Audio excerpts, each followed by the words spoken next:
Vikarabad parliament Lok Sabha ప్రాంతంలో సురేష్ కుమార్ శెట్టి గారు 43,000 మెజారిటీతో గెలవడం జరిగింది.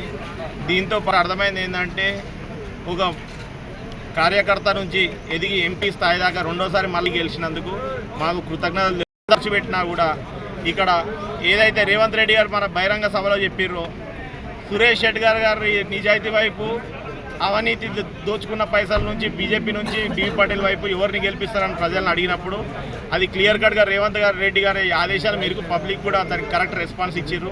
సురేష్ శెట్టి గారు కానీ 43,000 పైచిక్కు మెజారిటీతో గెలపడం జరిగింది. దీంతో మళ్ళీ సురేష్ శెట్టి గారు 3వ జనరేషన్ కాంగ్రెస్ పార్టీ టికెట్ ఇచ్చినా ఇవ్వకున్నా పార్టీ టికెట్ ఎమ్మెల్యే టికెట్ ఇచ్చినా కూడా టీఆర్ఎస్ని బొందబెట్టాలని నారాయణఖేడ్లో ఎమ్మెల్యే టికెట్ డాక్టర్ సాబ్కి ఇచ్చి ఆడ ఎమ్మెల్యే గెలిపించడం జరిగింది.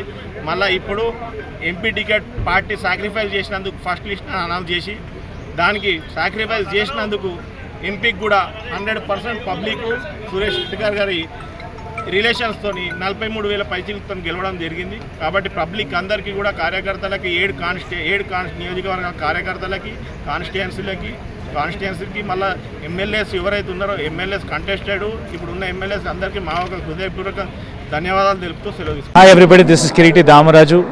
Like, share and subscribe to Saira TV. ఓ సైరా.